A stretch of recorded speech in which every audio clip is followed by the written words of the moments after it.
Welcome to Cause Before Symptom, uncovering the real cabal and spiritual forces that are controlling the world.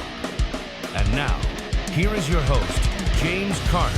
Welcome to Cause Before Symptom. I'm your host, James Carter. I hit the start and I'm like clearing my throat. I'm like, you could hear it, and I started laughing. Well, got to get used to it. You know, for the past 4 nights, I've been doing the reading of my book, The Breath War. And man, what a great book. It is beautiful. And I got the yawns back.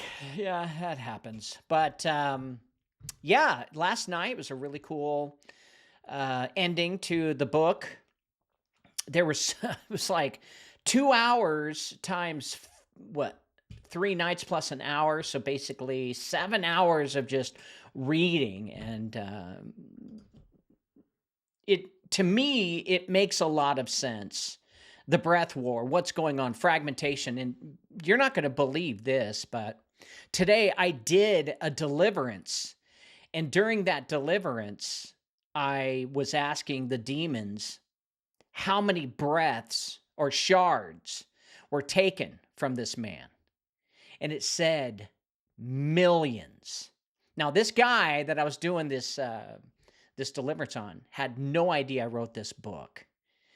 And when I mentioned the breath war, the demon was shocked. Like, how do you know about that? So I thought that was interesting. So yeah, if you guys are doing a deliverance on people, ask them about the breath war and the shards that are being taken from people through sin. Well, this guy had no idea. And this demon knew exactly. He didn't just say a few, said millions of little tiny fragments of the Spirit of God, the spark of life, are taken from us on a daily basis. And that's just appalling because nobody knows about it. And I would have known about it if I didn't do my research into the occult to find out what's their end game here. What do they want? What's so important to take from us? Well, it's our breath.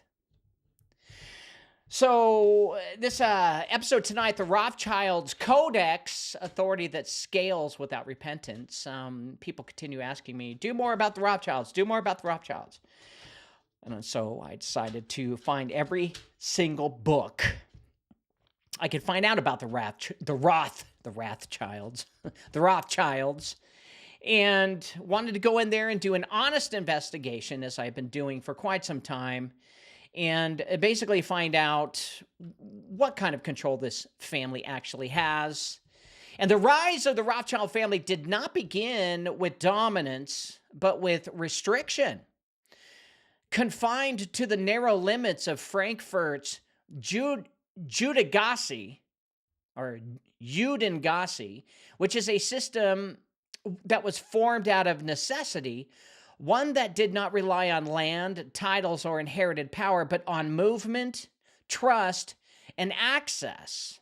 And what began as survival through financial exchange became a network. And what became a network began to scale. And what scaled across borders began to influence nations. Well, this examination follows that progression step by step, tracing how a family moved from localized trade into coordinated international finance during one of the most unstable periods in European history. Through documented involvement in government lending, wartime capital movement, and the creation of cross-border communication systems, the structure of their influence becomes visible. Not as hidden control, but as a model of how financial authority embeds itself into the operations of states. But the focus is not on the family alone. It is the pattern their rise reveals, which we've found out about it. Robert Gertison says, Gemini says the average human takes about 600 to 700 million breaths in a lifetime. Wow. Whew. And, well, as we've learned from the breath war, they're going to be petitioning to court for future breaths, basically as they forecast what they think you're going to do in prediction models. Oh, that's going to be interesting. But the focus is not the family, it's the pattern. And the pattern is the same all throughout history. As systems prove effective, they then persist. And as those systems persist, they expand. And as they expand, they begin to operate without returning to their origin for examination. Now, authority becomes self-reinforcing, and continuity begins to replace accountability. What once required trust becomes assumed necessity.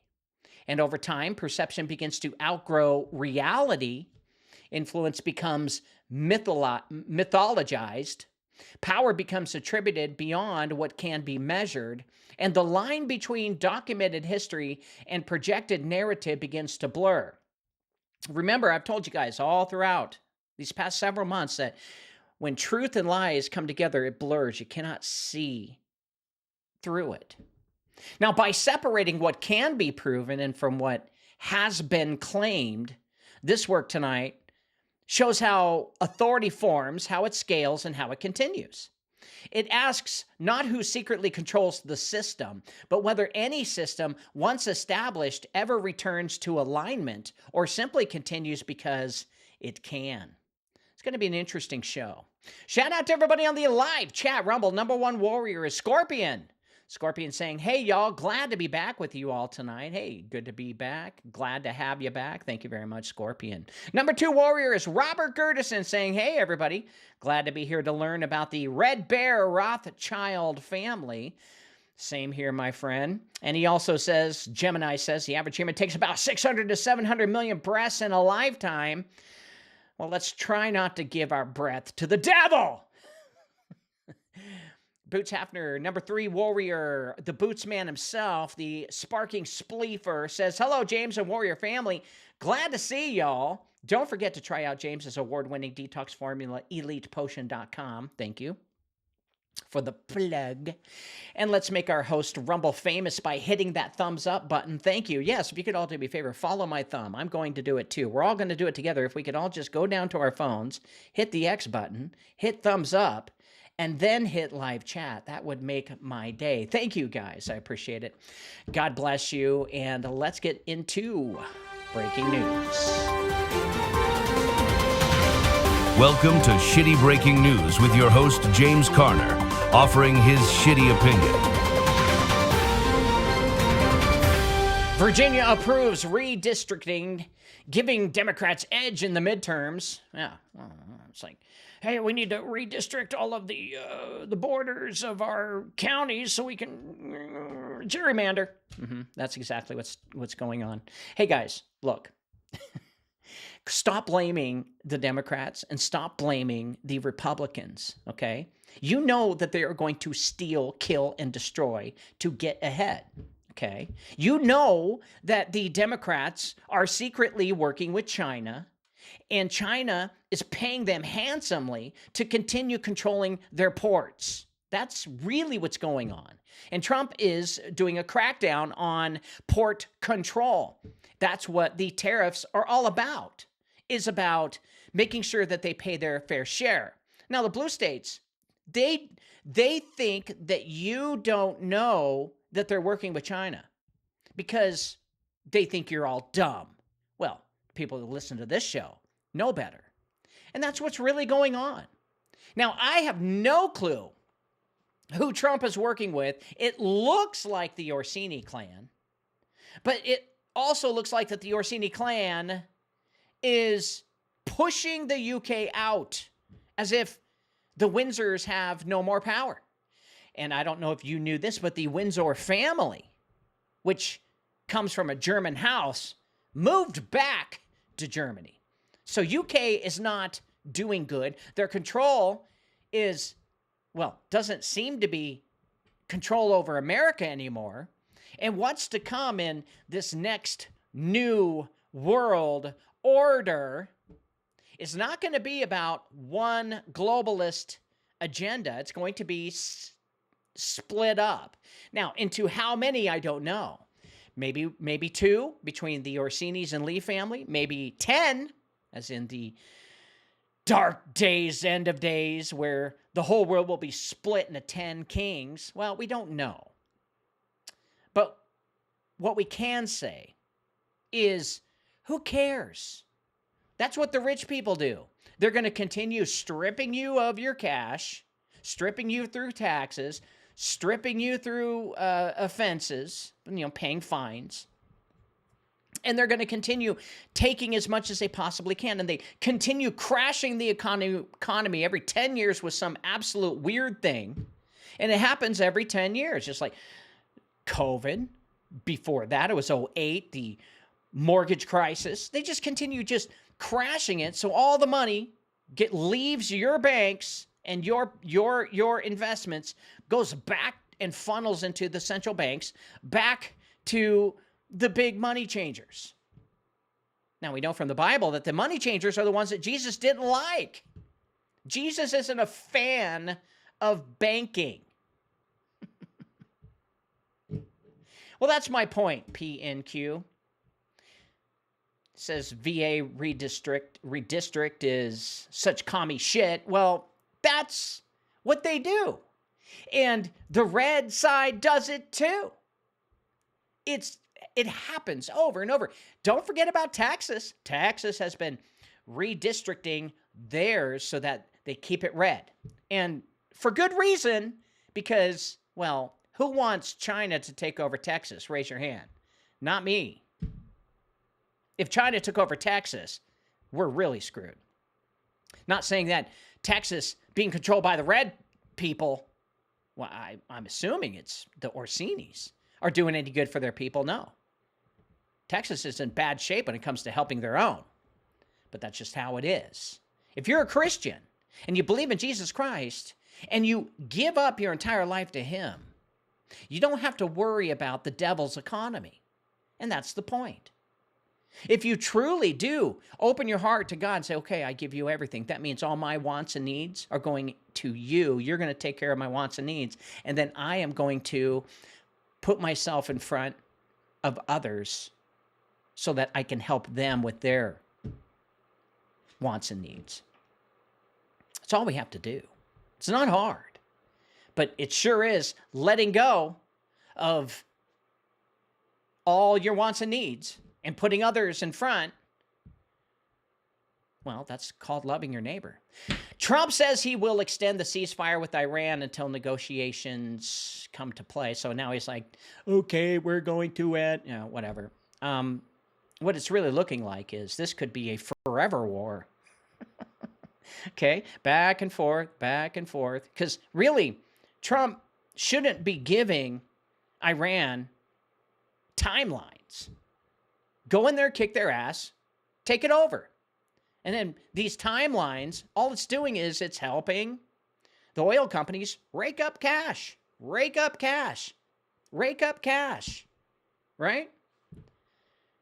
They know the oil isn't worth that much.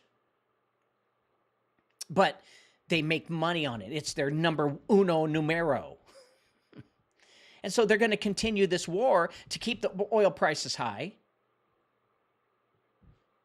And I really don't seeing gas prices going down. I think we need to start getting used to this $4 to $5 gallon thing. Because Trump is going to leave office. And America is set up to probably receive a Democrat in the office. And that Democrat is going to favor China. Now, I'm not saying that they're going to be controlled by China, but favored. Definitely favored. And who's to stop this next president to do dealings on energy companies, all for Russia and China, okay? Oh, don't look at me. All the other past presidents had their sons on boards of energy companies to make money. Just raking it all in. But you can get out of Babylon easily if you just stop worrying about Babylon. Stop it. Stop worrying about it. Babylon isn't your source. Babylon is not for you. Babylon is for those who don't believe in God and trust in the system. And the system falls every 10 years on purpose. That's just the way it goes. Department of Justice charges Southern Poverty Law Center over paid informants. Well, that's funny. That's not what the FBI director, Kash Patel, said. They didn't just pay informants. They paid the leaders of the KKK. They paid the leaders of white nationalist, racist haters. Yes, the Southern Poverty Law Center paid racist haters to go out and do racist hating things, to keep up the idea that racism exists. Does it?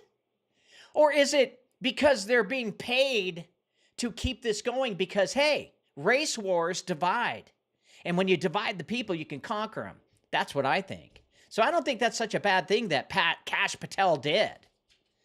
But regardless, the Southern Poverty Law Center got caught working with the enemy because they said, we're trying to stop hate. And they got caught paying for hate. You bunch of assholes.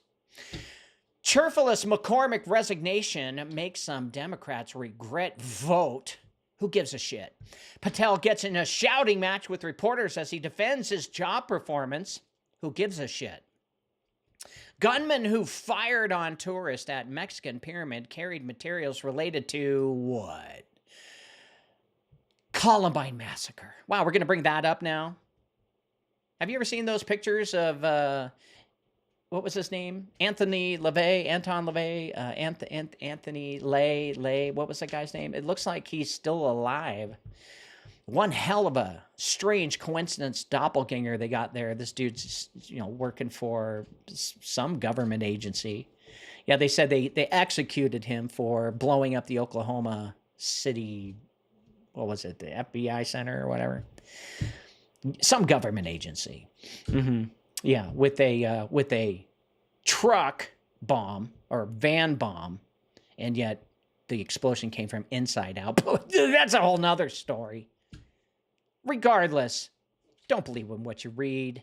This is all a bunch of bullshit, bunch of lies. It's just a staged performance to keep you guys scared so that you will give your breath to the devil, because that's the only way he can breathe.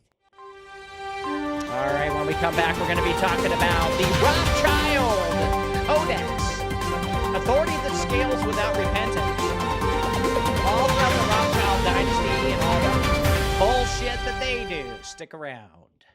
Why do 75% of people feel exhausted all the time? The answer might surprise you. In the 1920s, Standard Oil decided to dive into medicine. They pushed synthetic petroleum into our drugs. Sure, it masked symptoms, but it wrecked our guts. Our good bacteria, which fight off parasites and heavy metals, got wiped out by crude oil. But here's the good news. We can fix this by going back to nature. Introducing Elite Potion, the world's top detox program. It restores your good bacteria by removing toxic threats like aluminum, strontium, barium, and parasites. Imagine feeling energized and alive again. They said there couldn't be a pill that did it all. We invented it. Visit elitepotion.com and reclaim your health from synthetic pharmaceuticals. Your body will thank you. Hey, George, why is the IRS taking so much of my money? Why would you bring that binding contract onto my vessel? I thought we were all in the same boat and pay our taxes. You mean taxation without representation? You should have never worn a red coat on this ship with those ridiculous forms. You don't even live in D.C. I've been rolling in my grave since 1913. Why are you binding yourself to a contract to Washington, D.C. that has no bearing on you? For this reason, we set the 13 colonies free from this type of tax.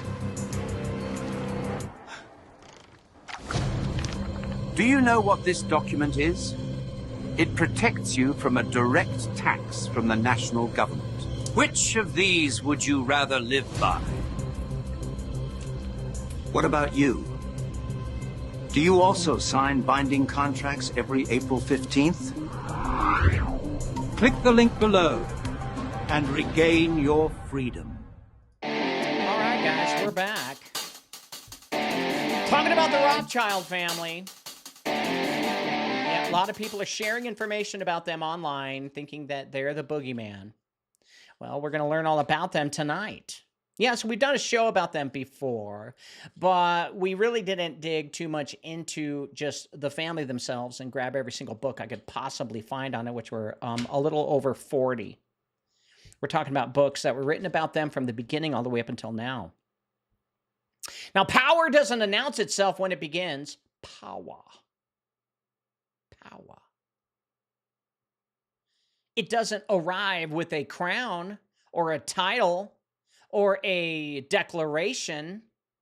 Power starts quietly, inside limitation, inside pressure, inside conditions that force adoption and adaptation.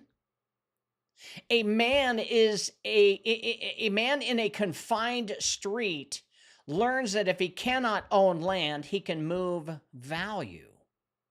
And if he cannot enter the system, he can operate around it. And in that adjustment, something begins to form. Now, at first, it looks like survival. You know, small exchanges, relationships built out of necessity, trust earned because there are no other options. But over time, that trust becomes access. And access, when repeated, when proven, when relied upon, becomes influence. This is where most people miss the shift. Because influence doesn't look like control. It looks like usefulness. It looks like reliability. It looks like being the one person or the one network that can move resources when others cannot. And when governments need money, when wars require funding, when instability creates gaps, those who can move capital don't just participate, they become necessary. And once something becomes necessary, it stops being questioned. Well, that is how systems form. Not through domination, but through repetition. Not through force, but through dependence. A system proves itself once, then twice, then 100 times. And each time it works, it reinforces itself. It expands. It reaches further. It connects more pieces until eventually it is no longer seen as a choice. It is seen as the way things operate. And that's where the real shift happens. Because when a system reaches that point, it no longer returns to its origin. It no longer asks whether it is aligned, whether it is correct, whether it should continue. It continues because it has worked. It continues because it is embedded. And it continues because everything around it has adapted to it. Continuation becomes its own justification. And over generations, this compounds, collects interest, makes money, gets powerful. And what began as a response to restriction becomes a structure. What becomes a structure becomes an institution. And what becomes an institution begins to outlive the conditions that created it. Now you're no longer dealing with individuals, You're dealing with a system that persists. And when something persists long enough, perception begins to form all around it. People begin to assign meaning to it. Some see it as power, others see it as control. Others project fear, intention, coordination, but the narrative still grows. The story expands. And eventually the perception becomes larger than the documented reality.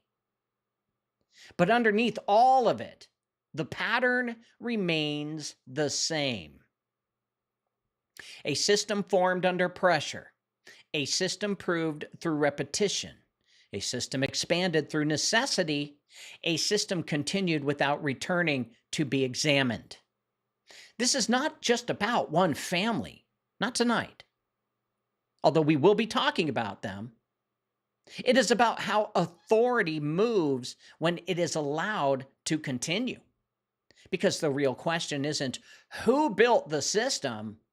The real question is what happens when the system no longer needs to justify itself and no longer remembers why it began in the first place.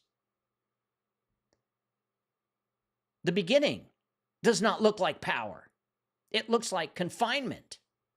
In the mid-18th century, life inside Frankfurt's Judengasse, or Judengasse, was defined by limitation. Jewish families were restricted in where they could live, what trades they could enter, and how they could participate in the broader economy. Land ownership was largely closed off. Guild membership was restricted, and movement itself was regulated. Now, opportunity was not absent, but it was narrow, controlled, and often dependent on navigating rules designed to keep participation limited. Pressure creates decisions that comfort never requires. When land is unavailable, value must move. When systems deny entry, alternative pathways must be found. And out of these constraints, financial exchange became not just a trade, but a necessity. Coin dealing, currency conversion, and the handling of precious metals emerged as viable forms of survival. Over time, what begins as necessity becomes skill. And what becomes skill, when repeated, becomes specialization. And this is where Mayer Amschel Rothschild begins, not with a bank, but with movement. He operated in the spaces between currencies, between regions, and between systems that did not fully connect. He learned the differences in value from one place to another, the timing required to move money efficiently, and the trust required to handle it correctly. These were not abstract strategies. They were practical responses to a constrained environment. Reliability became the currency that mattered most. When others could easily navigate financial exchange, those who could become necessary, merchants needed accuracy. Collectors needed knowledge. And over time, those needs extend beyond the marketplace and into the circles of influence. Trust, built under constraint, began to reach beyond it. And once trust reaches those who hold authority, access begins to form. This is what we're talking about. And this is the quiet shift that most people miss. You see, power does not appear suddenly. It grows through usefulness. Mayer Amschel did not enter the system by force. He just positioned himself where the system required function. He became valuable not by owning land or holding title, but by solving problems others could not easily solve. That usefulness created relationships, and those relationships opened doors that restriction alone could not close. The Judengasse did not produce power. It produced a method built on movement instead of ownership, on trust instead of title, and on access instead of permission. And that method would not remain confined. And once proven, it would expand beyond the conditions that created it, carrying with it the same principles that allowed it to form in the first place. What begins under pressure does not stay small if it works. It adapts, it extends, and it finds new ground. The system that formed in restriction did not disappear, and when opportunity actually appeared, it actually scaled then. And that is where the story truly begins. Not with dominance, but with a structure that proved it could survive and therefore was allowed to continue. Now, once a system proves it can function under constraint, it begins to attract attention, not because it seeks power, but because power seeks what works. The movement of money is not a passive act. It requires accuracy, discretion, and timing.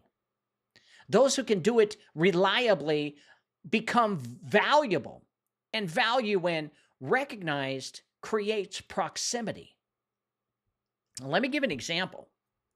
When wars are about to begin, money needs to be put into the treasury of the castle or the king or the parliament or the area where power holds and issues the funds to buy things. Now, back then, it wasn't all just paper notes. It was a lot of coin.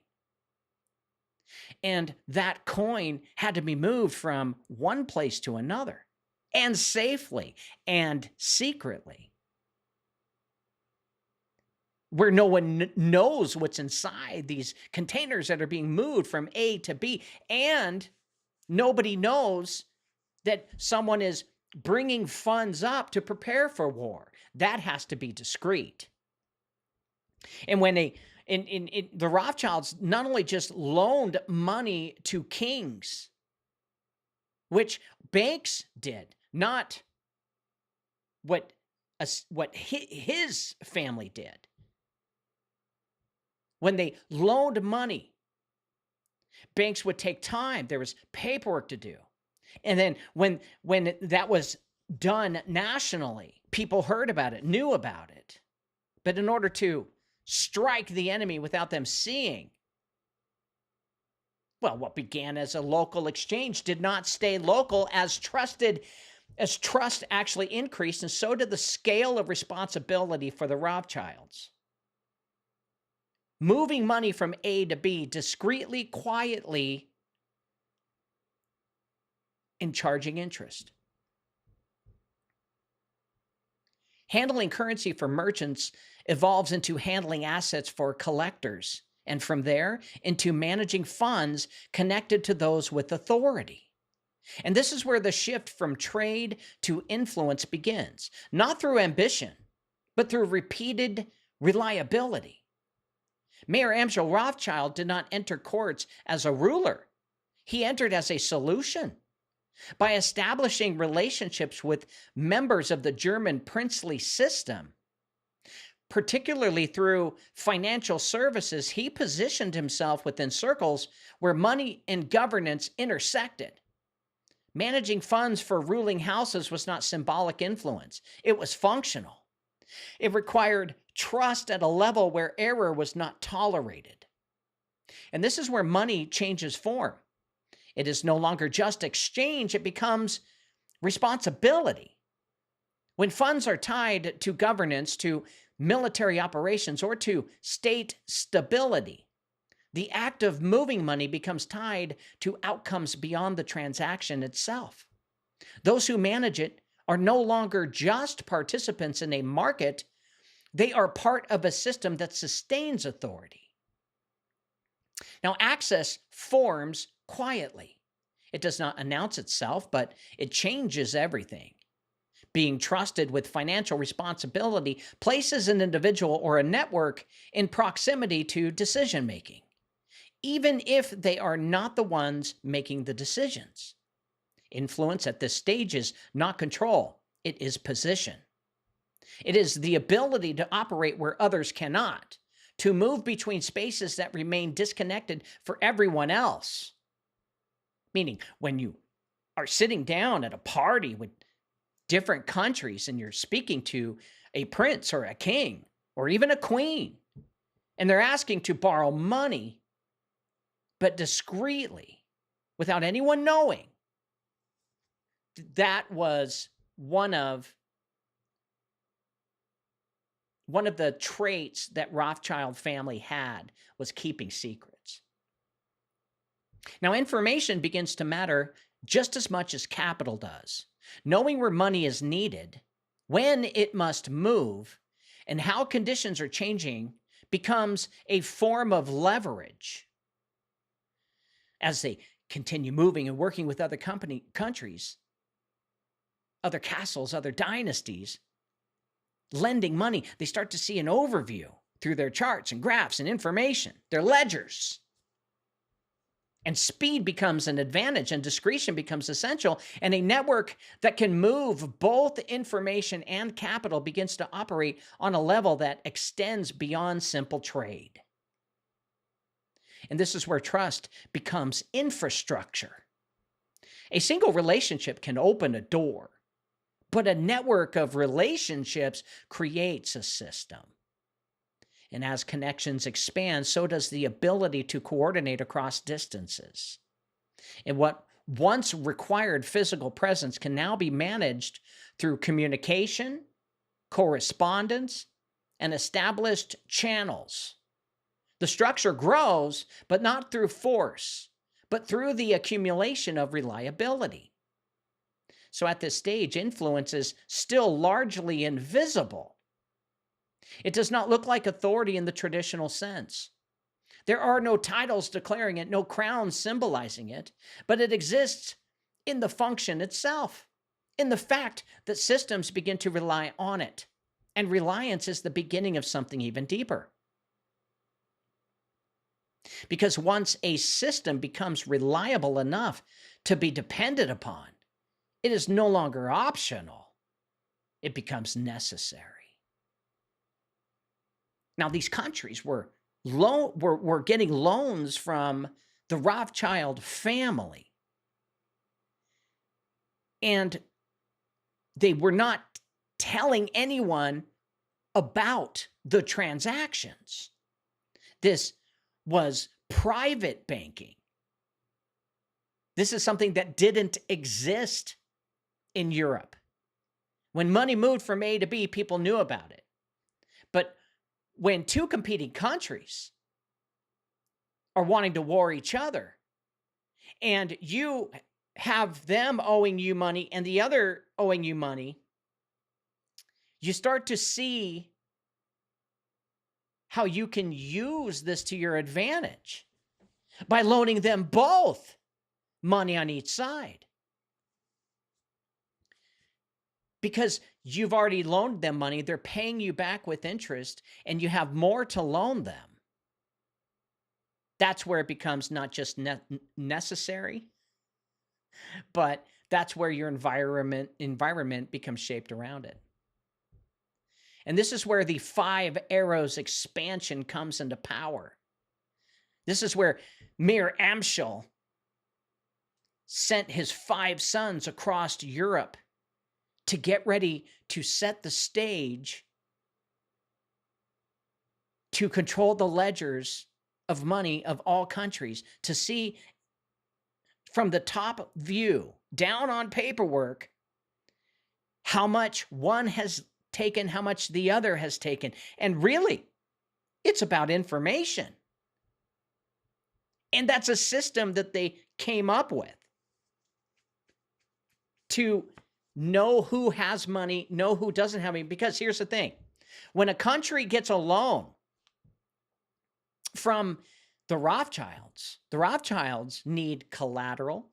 Hey, if you don't pay it back, you're going to give me something in return. So they got titles and deeds sitting in their chambers. Titles and deeds of land that the king gave that will get back when the king pays it back. Okay. They also have a credit score, meaning how much interest the country would have to pay depends on how much money the country owes to everyone else. Well, they have to give up that information to the Rothschild family, but they're doing it discreetly and secretly. No one knows about it, so they tell them, and the Rothschilds now have full understanding through their 5 sons, through the 5-arrow expansion, on how everyone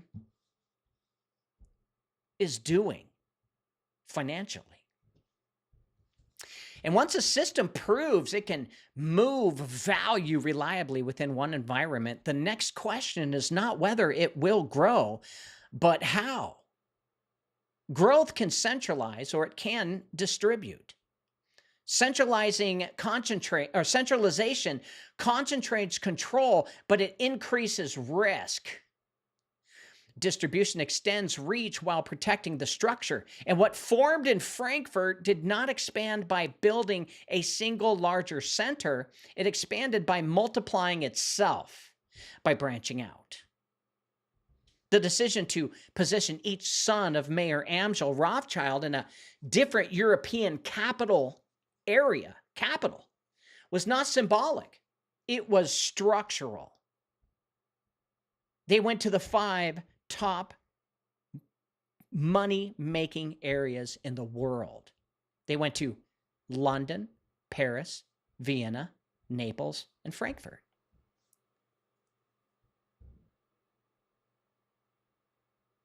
Yeah. Became connected points in a single network, each operating within its own political and economic environment, yet tied together through family alignment, communication, and shared interest.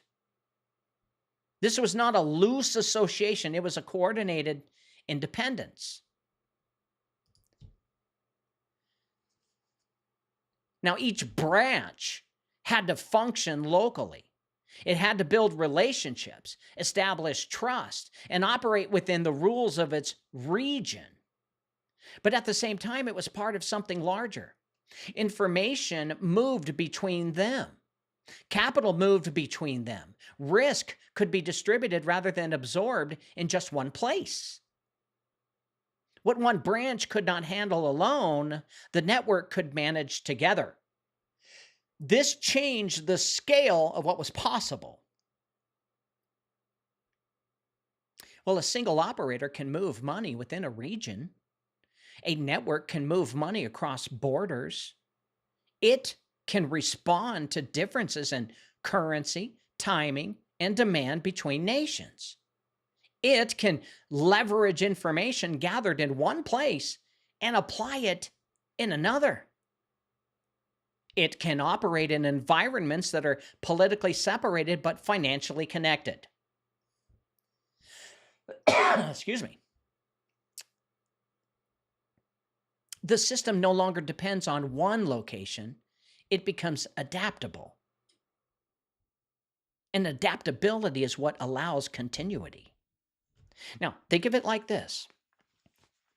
One Rothschild bank is loaning money inside a region, one of the 5. And they notice that that region isn't as successful as the other region. And so they coordinate with the motherland, Rothschild, the Red Shield in Frankfurt. And they say, how can we help this other one be as successful as this one so that they can borrow more money?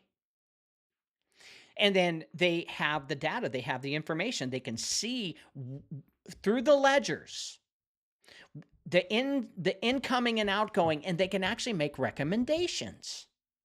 Isn't that what central banks do to other banks? Well, the central bank Rothschild was making recommendations to certain areas where they could actually make more money and compete against their competitor. And all of this is done discreetly without both countries knowing that the Rothschilds are actually working with them. If one region becomes unstable, the other remains functional. If political conditions shift in one country, the network still operates through another. So the structure protects itself not by avoiding risk, but by spreading it. And this is where the model becomes resilient. It is no longer tied to a single outcome or a single environment. Now, communication becomes the lifeline. Letters, couriers, and coordinated timing allow decisions to be made with awareness of multiple regions at once. Information travels faster within the network than it does through traditional channels. Meaning, the Rothschilds had their own courier service with men who rode fast horses from A to B to get information about what countries are doing so that they could watch the ledgers and then make decisions to coach other countries on how they can compete to borrow more money. Well, that difference in speed is not just an advantage. It becomes leverage. Knowing what is happening and acting on it before others can respond, well, that changes the outcome of transactions and relationships alike. Now you can see how this became a problem. And at this stage, the system is no longer defined by where it all started. The Judengasse produced the method, but the network carries it forward, and each branch applies the same principles: movement, trust, access, but within a different context. The structure remains consistent even as the environment changes. And this is where power begins to take on a new form. It is no longer tied to a place, it is tied to a system. And systems that operate across borders begin to interact with something larger than local markets. They begin to engage with governments, with national economies, and with events that extend beyond any one region. That scale shifts, not because of intention alone, but because the structure allows it. What was once a response to restriction has now become a coordinated network capable of operating all across Europe. But not through domination, just through distribution. And what is distributed is much harder to disrupt than what is centralized. Now, war does not create systems. It reveals which ones already work. When stability breaks, the structures that depend on it begin to fall and fail. Trade slows, governments strain, and traditional channels of finance become unreliable. But the need for capital does not disappear. It intensifies. Armies must be supplied, alliances must be funded, and resources must move under pressure. Now, in that environment, systems that can operate under strain do not just survive, they expand. The Napoleonic era created exactly that kind of pressure. Borders shifted, alliances changed, and the demand for money became constant. Governments could not just rely solely on internal resources. They needed capital from wherever it could be moved, and they needed it quickly. This is where the distributed network built by the sons of Mayer Amschel Rothschild proved its value. Operating across multiple countries, the network was positioned to move funds where others could not. Capital could be transferred from one region to another, often faster and with more reliability than state systems themselves. Reason being is because each of the five held reserves. This was not about controlling governments, not at first. It was about functioning when governments were under strain.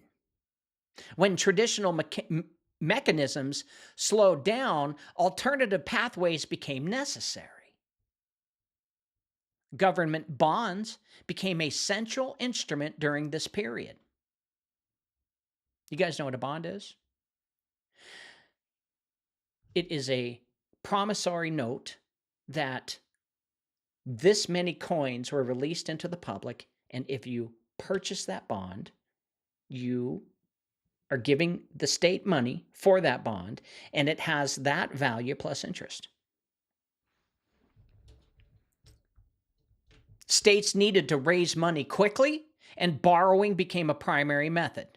And those who could facilitate that borrowing, who could connect lenders to governments, who could manage the flow of funds, who could ensure transactions were completed, became essential to that process. The role was not symbolic, it was complete, operational. Information became as valuable as capital. Knowing the movement of armies, the outcome of battles, and the stability of regions allowed financial decisions to be made with greater precision. Speed in communication meant speed in action, and a network that could move both information and money gained an advantage that extended beyond simple exchange. And this is where acceleration occurs. What took years to build in times of stability can expand rapidly in times of disruption. Relationships deepen because the stakes get higher. Dependence increases because alternatives are limited. Systems that prove reliable under pressure become embedded more quickly, not because of design alone, but because necessity forces adoption. And the scale shifts again. What was once a network facilitating trade now participates in sustaining governments during conflict.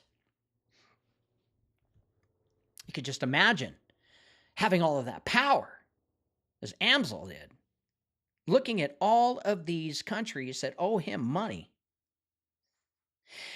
and where regions are stable and where they're not, and how to change the outcome alone through any means necessary. What's stopping them from creating a militia movement, pay them to go in and sow discord in a country that's doing well?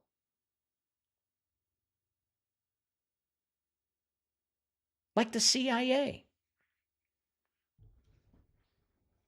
The movement of money is no longer economic. It becomes tied to outcome that affects entire nations. The system operates at a level where its function intersects with history itself. But the pattern remains consistent. It is built on movement, on trust, on access. The difference is the environment. War compresses time. It forces decisions to be made faster and systems to prove themselves under conditions where failure has immediate consequence. Those that succeed do not return to their previous scale. They continue from where they have reached. Now, acceleration does not reset the system. Acceleration advances it. And once a system has operated successfully at that kind of a level, it carries that capacity forward into whatever comes next. Meaning, Amsel, without any war declared, without any paperwork or titles or anything that signs, he became the controller of Europe. Not all, but of a majority. When a system proves it can operate during instability, it does not return to being optional. It becomes part of how stability is maintained. In fact, it wants to keep and remain in instability, to continue making money. And what began as a movement of money under pressure begins to settle into something more permanent. Not because it seeks permanence, but because the environment adapts around what is already proven to work. After the wars, governments did not stop needing capital. They needed to rebuild, to stabilize, to manage debts that had accumulated under pressure. Borrowing was no longer temporary, it became structural. And the mechanics used to move money during conflict became the same mechanisms used to manage economies in peace. The transition was not a shift in function, it was an extension of it. The network built by the sons of Mayor Amschel Rothschild did not disappear once the crisis ended. It remained in place, continuing to facilitate government borrowing, manage bond issuance, and connect capital across borders. And what had been a solution during wartime became part of the financial infrastructure of states. And this is where influence changes form.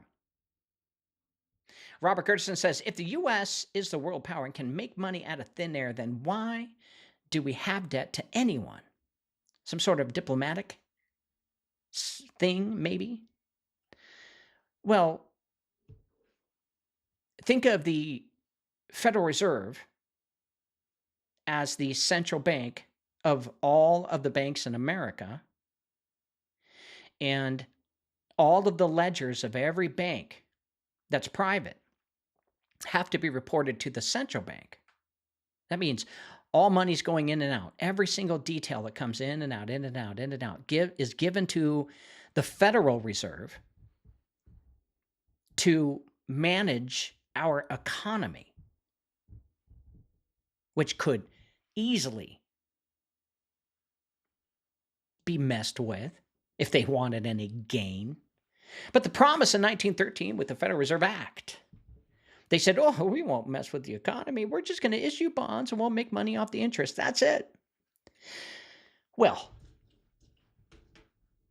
you can argue at many points in time since 1913 that the Federal Reserve had a lot more power than the president themselves. But that's another show.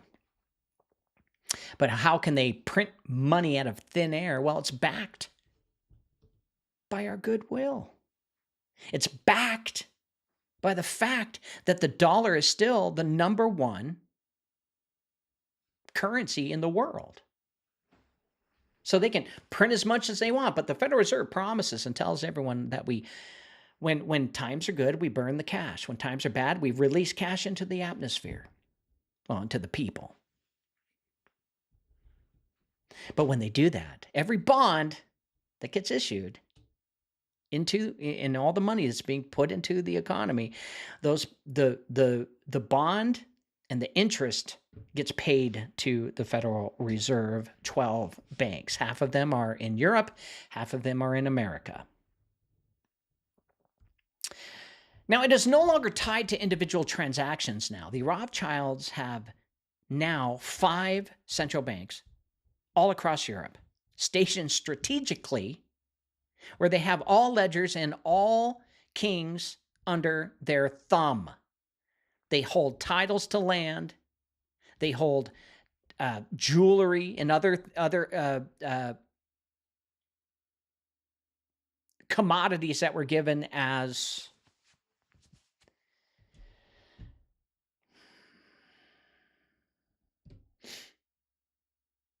I'm forgetting that stupid word.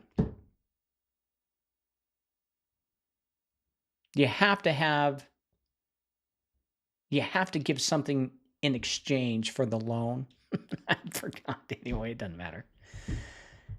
But it's not an individual transaction now just between one bank or the Bank of England to this country or the Bank of France to this entity. Now it's all tied to the Rothschilds. Collateral is the word I was looking for. And governments issue bonds not as an exception, but as a standard practice now. Oh, and how the Rothschilds issued money? Well, they originally in Frankfurt had gold in their vaults, and they would issue IOUs stating that this paper is worth this much gold. People would buy bonds for that much gold as they continue to bring in more cash into that one area, issuing bonds saying, hey, this bond is worth something, and as long as the cash is out there, you'll get paid a certain percentage on that when you cash it in. Securities, right? Let me tell you guys, I'm not I'm not expert at money, but I know that they were practicing fractional reserve lending.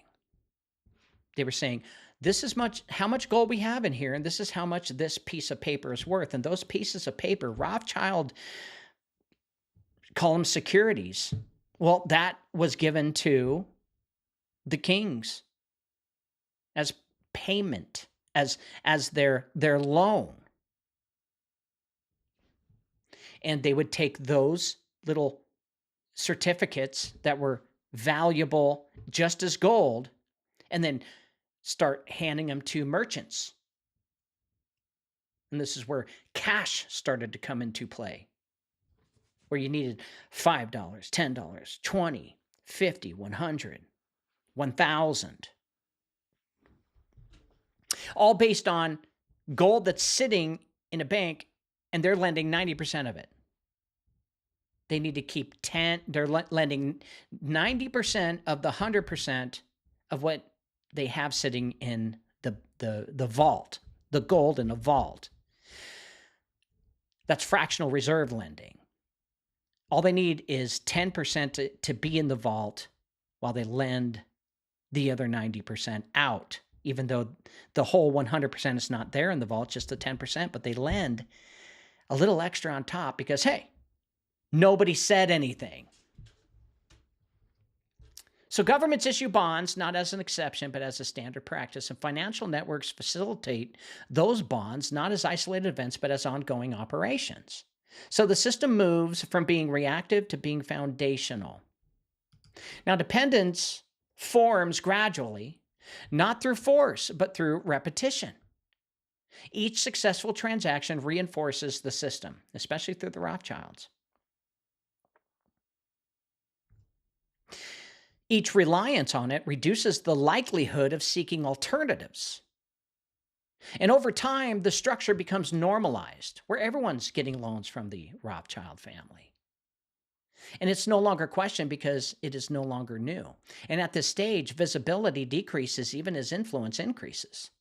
And the movement of money does not appear dramatic anymore. It appears routine.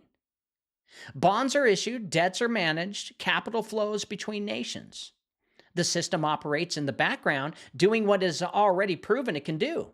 But in that routine, something important has happened. The system has been or become an infrastructure. Now, infrastructure does not need to assert itself. It simply functions. Roads do not announce their importance. They are used.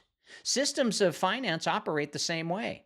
They are relied upon because they are there, because they work, and because everything around them has adopted and adapted to their presence. And this is where authority becomes difficult to identify, because it's no longer held in a single place.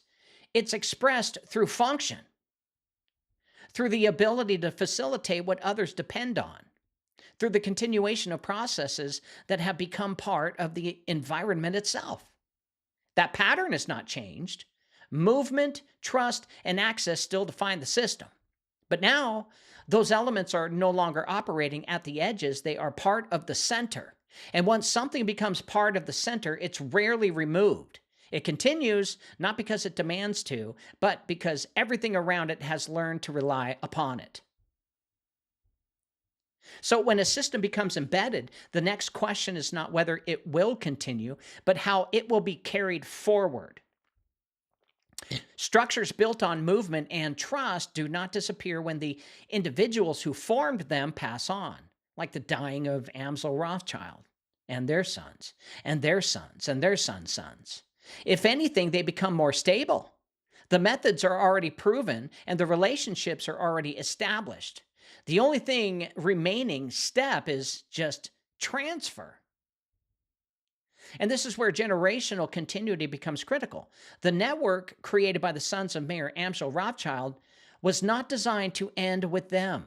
It was structured to persist.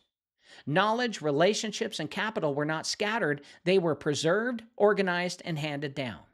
And what began as individual adoption became a system capable of surviving beyond the individuals who created it. So inheritance in this context is not just the passing of wealth. It is the transfer of position. The next generation does not start at the beginning. It begins with a structure that already functions. It's like it has its own spirit. Access is inherited. Trust is inherited. The ability to operate at a certain level is assumed, not earned from zero. This changes the nature of growth. It is no longer incremental, it's compounding. And compounding does not require dramatic change. It requires continuation. Meaning, you got a board of directors. Some of them retire, some of them get fired. But the board of directors maintains and stays. And each generation builds on what already exists, adding to the framework and the network, refining processes, and maintaining relationships. The system evolves, but it does not reset. It does not return to the conditions that formed it in the first place.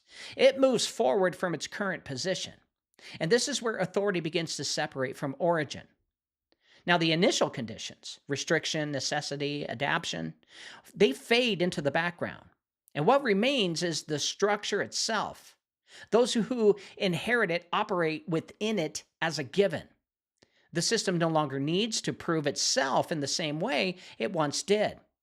It has already been validated through repetition. So over time, this creates stability, but not the kind of stability that resists all change, but the kind that absorbs it. Political shifts, economic fluctuations, and external pressures do not dismantle the system because it is not dependent on a single point. It's distributed, connected, and reinforced across generations. But within that stability, something subtle occurs. The question of alignment begins to fade. And when a system continues without interruption, it rarely pauses to examine itself. It operates because it has always operated. It functions because it has always functioned. And the original reasons for its formation became less relevant than its current existence. Thus, continuation becomes the defining trait. And continuation, when left unchecked, becomes its own form of authority. Not authority declared, we have the power, but authority assumed. At this stage, the system does not need to justify itself through origin or intention. It exists because it has been carried forward. And what has been carried forward long enough begins to shape the environment around it, not as a newcomer, but as something that has always been there. And this is the nature of generational systems. They do not restart, they continue, like the Ford Motor Company. Now, when a system reaches a certain scale, it no longer exists only in function. It begins to exist in perception. And what people cannot fully see, they begin to interpret. And what they interpret, they often expand beyond what can be measured. These are the rumors of the Rothschilds being Satanists, etc. And this is where a second layer forms, not built on documentation, but on narrative. By the 19th century, the name of the Rothschild family had moved beyond the financial world and into public awareness. Their presence across multiple European capitals, their involvement in government finance, and their ability to move capital across borders made them visible in a way few others were. But visibility, especially when combined with complexity, does not lead to clarity. It often leads to projection. Now, people began to describe them in terms that exceeded function. Phrases emerged that framed them as masters of finance, controllers of markets, and architects of economic outcomes. Some of these descriptions were rooted in observable influence, their role in government lending, their presence in bond markets, their cross-border coordination, but others extend beyond what could be directly demonstrated, turning influence into total control. And this is where the myth layer actually begins. It does not replace reality, it builds on top of it. A system that is already powerful becomes a canvas for interpretation. The less visible its operations are, the more space there is for assumption. Financial systems by nature are not easily understood by the general public. I wonder why. They operate through contracts, correspondence, and mechanisms that are not immediately visible. That lack of visibility creates room for explanation, and explanation often becomes narrative. Now, narrative simplifies complexity. And instead of a distributed network operating across multiple regions, it becomes a single unified force. And instead of influence tied to specific functions, it becomes control over entire systems. The details that define reality are compressed into broader statements that are easier to understand but less accurate. And over time, these narratives take on a life of their own. Kind of like the Richard Gere rumor. I don't know who he pissed off. But if you've ever heard of the Richard Gere rumor, I'm not going to mention what it is, but it's a disgusting sexual act that everyone were talking about in the 80s. Practically ruined his career. They are repeated, expanded, and adapted to fit new events because people couldn't explain this family. Now, I'm not saying that they're not evildoers. They probably are. But I'm saying we need evidence. And they're really good at hiding evidence. So historical influence becomes the foundation for ongoing claims, and each new development in finance or politics is interrupted through an existing lens, reinforcing the narrative regardless of whether the connection can be demonstrated or not. Now, this is not unique to one family or one system. We hear the same about the Orsinis, a bunch of blood-drinking baby eaters, but we can't prove it. But it is a pattern that appears whenever complexity meets visibility. And we need to but we need to understand that as Christians. We can't just start assuming and just pointing fingers without doing our homework. And when people see outcomes that they do not fully understand, they look for a source. And when a recognizable name is already associated with power, it becomes the default explanation. But perception does not operate on the same rules as reality. Meaning not every Rothschild is a Satanist baby eater. Reality requires evidence. It requires documentation, context, and verification. And perception operates on association, and it connects ideas based on familiarity, not necessarily on proof. And when perception becomes widespread, it begins to influence how reality is interpreted, even by those who attempt to study it. And yes, I've downloaded, probably 12 books that all say Rothschilds are the devil. And in their books, they say, we've got the proof. It's not a lot of proof. This creates a tension between what can be shown and what is believed. The documented history remains, the transactions, the relationships, the expansion of a financial network all across Europe. But alongside it exists a narrative that grows independently, shaped by fear, suspicion, and the human tendency to simplify complex systems into singular explanations. Well, they're the devil's bank. I get it. I understand. But at this stage, the system is no longer just functioning. It's being interpreted. And interpretation, once established, rarely returns to being examined. Now, as times move forward, systems do not always remain in the form that made them visible. What once operated as a tightly coordinated network begins to adjust to new environments, new regulations, and new economic realities. The structure does not disappear, but it changes shape. And what was once clearly connected becomes less centralized, less uniform, and more difficult to define as a single entity. Meaning, just because the Rothschilds made it big doesn't mean that others came in to compete. They weren't the only bank loaning money. They started it, built a pretty damn huge empire. But the countries, the kings, the rulers of lands, the dukes, the duchesses, and all of them, they saw the threat. Not after the first couple of years, they didn't even notice it. But then the threat came. And this was which led to a whole nother show.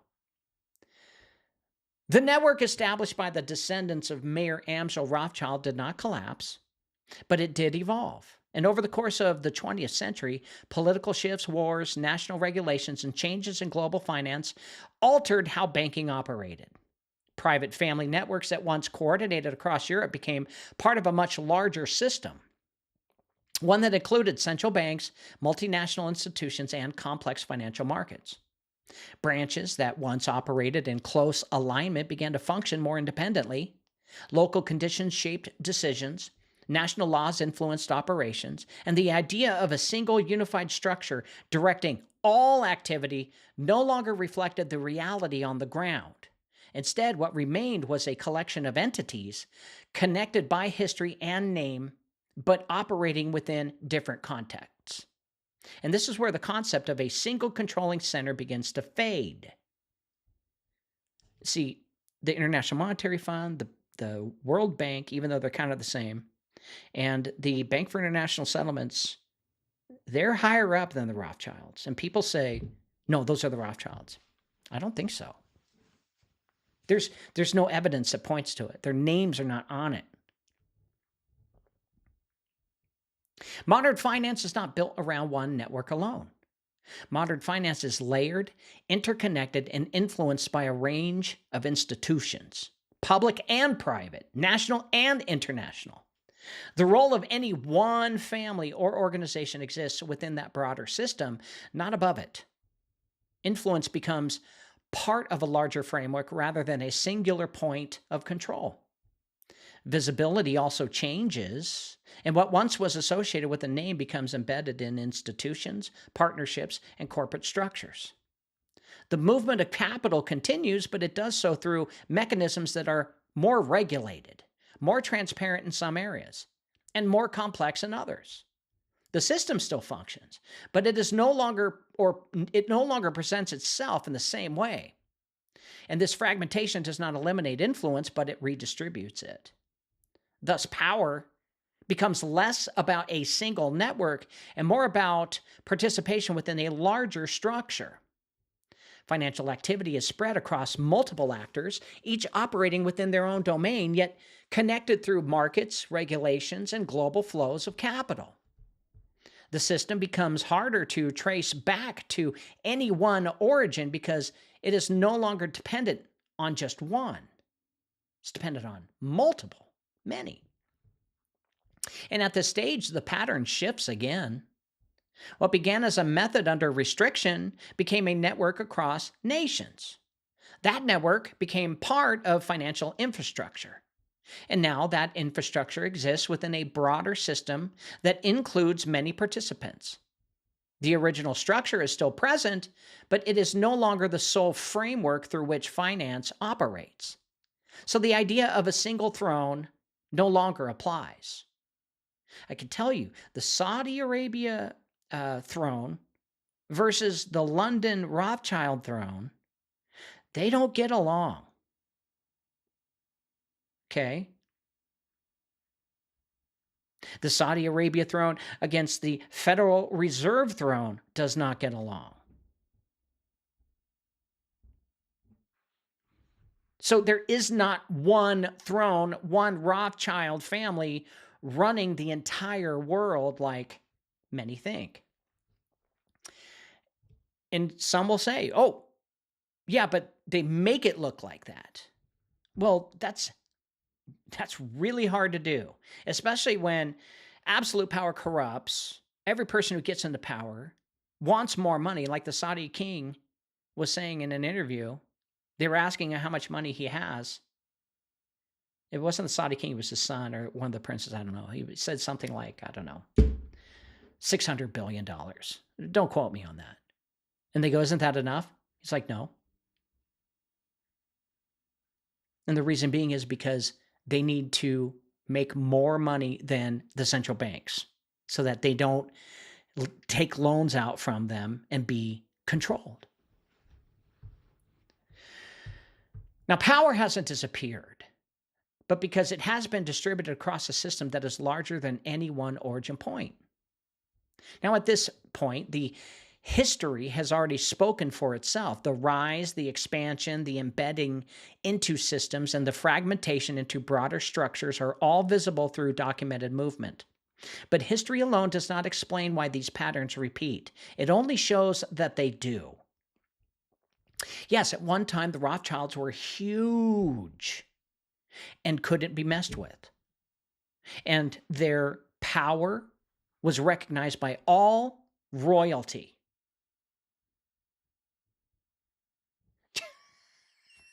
Boots, I can hear it now. You flip because you have 1.2 million followers. All I did was download like 50 books on the Rothschilds. Half of them were hating Rothschild. Half of them were all about Rothschild and their family. These are all books that I could find on anything about the Rothschilds. And yeah, and then this is what it says. You know, now, look, dude, if you have a lot of money, you can cover this shit up. You can. But mankind is just too sloppy. Way too sloppy. In the future, AI is going to clean up messes like you won't ever believe. And AI probably will help change the course of history, and no one will even know the better. But when it comes to books, history, the Rothschild family, yeah, they had power at once, but they're not in control right now. Because honestly, it doesn't look like it. Because I'm still trying to figure out the Bank for International Settlements. Who owns that big boy? And yeah, I don't have 1.2 million followers. I have 10.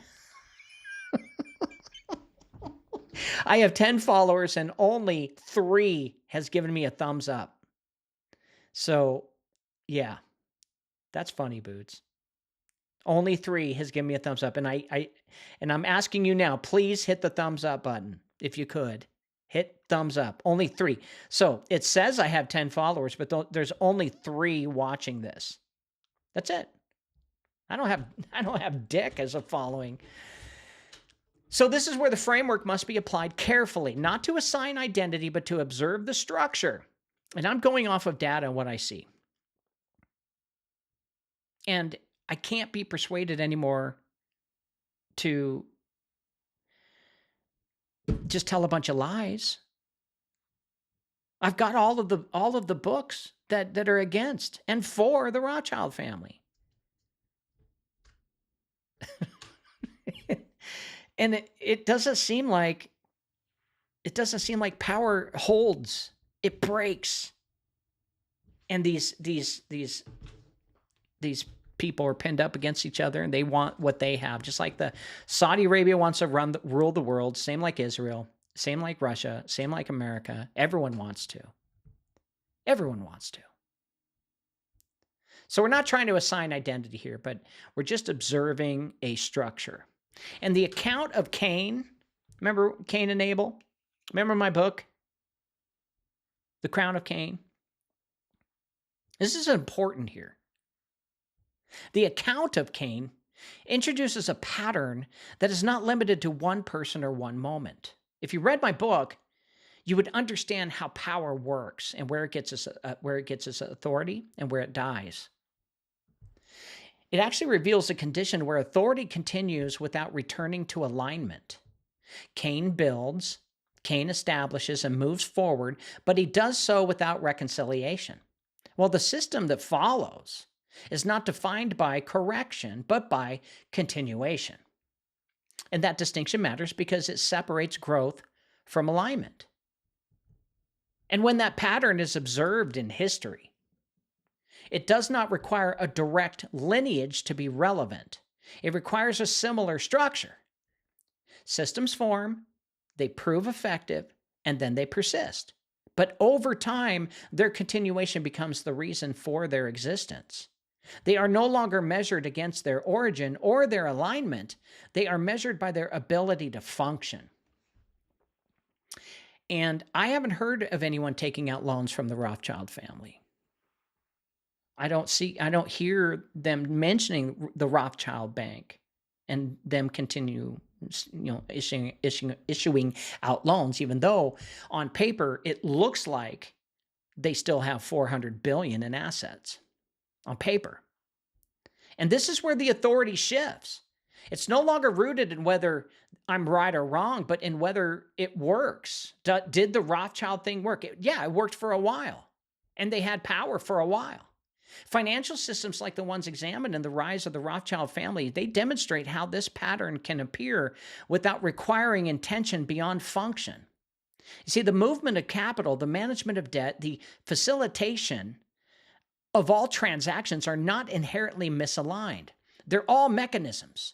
But when those mechanisms persist without being examined, when they continue because they have always continued, they begin to take on a form of authority that is not being questioned.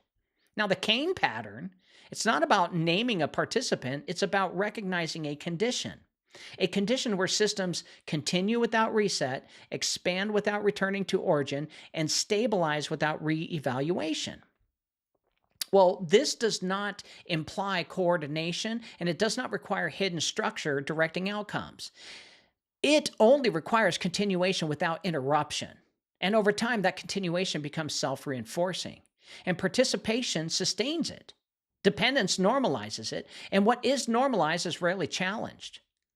And since the Balfour Declaration, when they, had a hand in helping Israel become a state, well, that's when the Rothschild family just died out. But it's a framework, it's a pattern that I see. And it's not a tool for assigning blame either. It's a lens for observing patterns. When applied to history, it does not declare that a specific family or institution embodies the bloodline of Cain. It reveals that the same structural condition, where authority continuing without reconciliation, can emerge wherever systems persist without returning to alignment. And that distinction protects the analysis from collapsing into assumption. Because the moment the framework is used to assign identity, it moves away from observation and into speculation. But when it is used to identify structure, it remains grounded. You see, the pattern remains consistent, but systems that work continue, and systems that continue expand, and systems that expand rarely reset. They blow up. And when they do not reset, they begin to operate on their own momentum. Not because they were designed to do so from the beginning, but because nothing required them to stop and return. And a lot of the world forces, seeing the Rothschilds' hand in World War I, World War II, well, we haven't had a world war since World War I and World War II.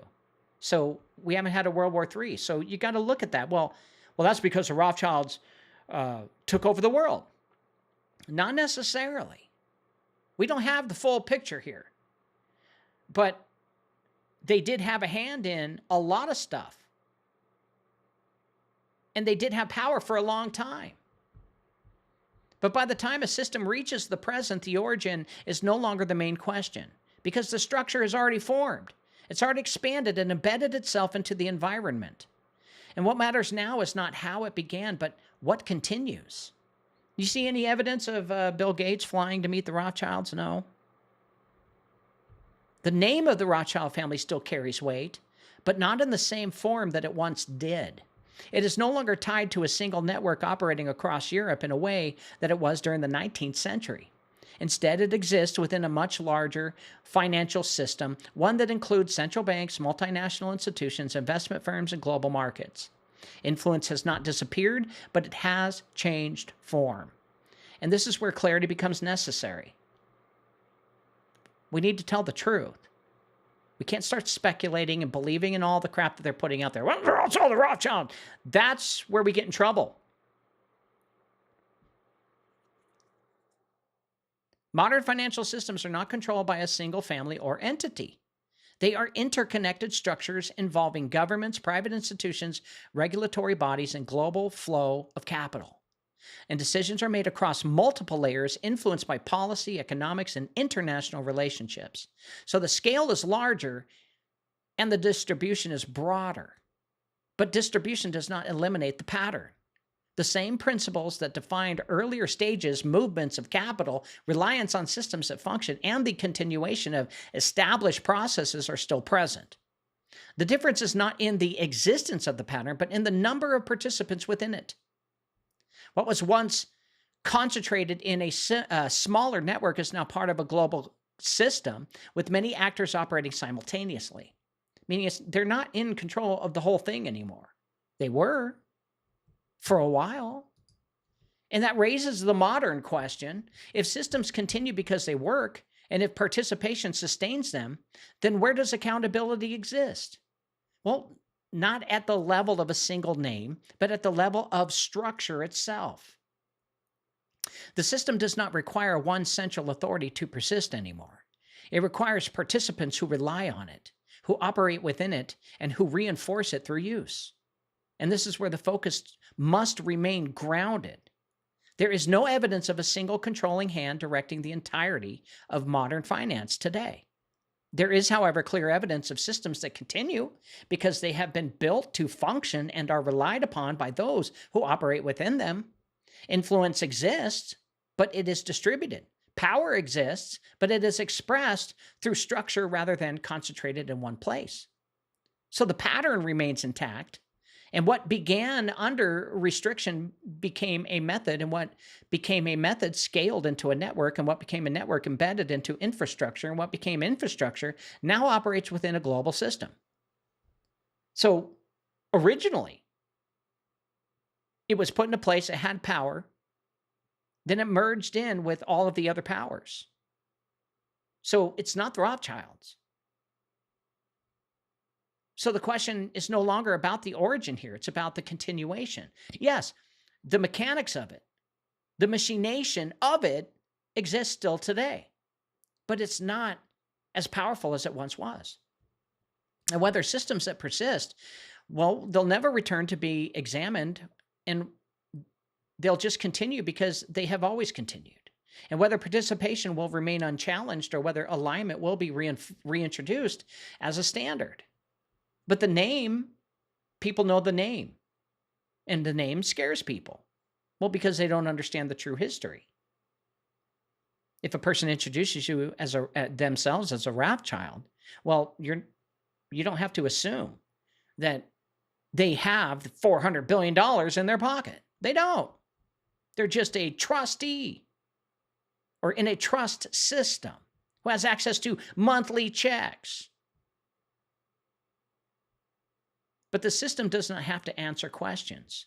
Those within it do. So to conclude, I know I'm going over, but couldn't help it.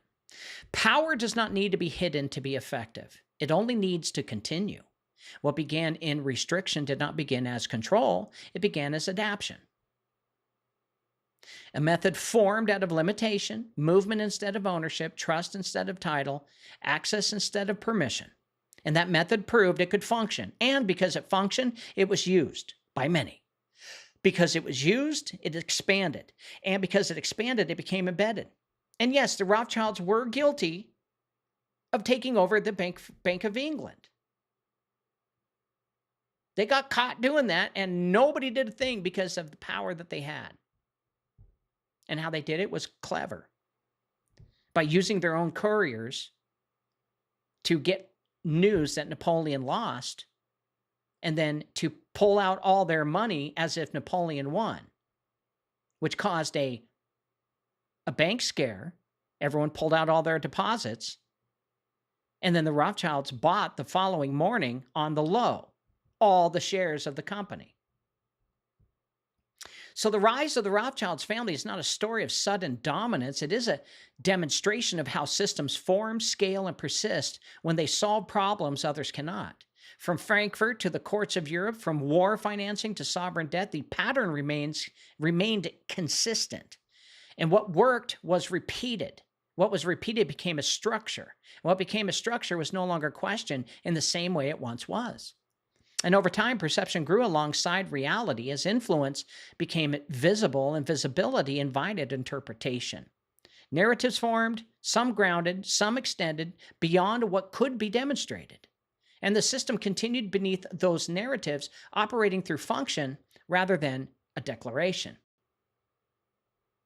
And as the environment changed, the structure adapted, becoming part of a larger global system where influence is distributed rather than centralized. And this is where the clarity must remain. There is no need to assign hidden control to understand how power operates. The documented history is sufficient. Systems that move capital, that connect institutions, and that are relied upon by governments do not need secrecy to be effective. Their influence is found in their function, not in claims that extend beyond evidence. But the pattern revealed is not limited to one family or one period of history. Systems that work continue. Systems that continue expand. And systems that expand embed themselves. And systems that are embedded rarely return to be examined. And this is the condition that must be understood. Not who holds the system, but how the system holds itself together. Not whether power exists, but how it persists. Not whether influence is real, but how it becomes normalized through repetition. So the question that remains is not about origin, it's about alignment. Whether systems that continue will ever return to the point where they are measured again, not by their ability to function, but by whether they should. We haven't been able to fully audit the Federal Reserve yet, have we? No, because right now it's working. The bankers are making money. The bank, and some event happens every 10 years that crashes the economy. They rake up all the cash again. The central banks are happy. It's what happens on a Tuesday. So continuation alone is not correction. And what continues long enough eventually becomes unquestioned. And that's how the Rothschilds reigned for so long as they did. But there's no real evidence that their mechanisms are still in play today. Others are using it probably, but their money, it's not the IMF, it's not the World Bank, it's not the Bank for International Settlements. If it is, there would be records on it, and there are none. And that could have been how they planned it. They went underground and they still control everything, but there's no evidence for it, guys. And I'm all about the evidence. I'm sorry. That's where I am. So this has been Cause Before Symptom. I'm your host, James Carner. Tune in tomorrow night when God gives me another revelation to tell you guys all about. God bless you. God keep you. God thank you. And we'll see you mañana. This has been Cause Before Symptom with your host, James Carner. Go to his website, jamescarner.com, and sign up for his newsletter. Also, download his free books on the breath war, the crown of blood, and the ritual machine. Fix your body by buying his award-winning detox formula, removing heavy metals and parasites. You'll feel better and live longer. Go to elitepotion.com. And one more thing, please. Just try and love your neighbor, because if you do, the world would be a better place. See you tomorrow.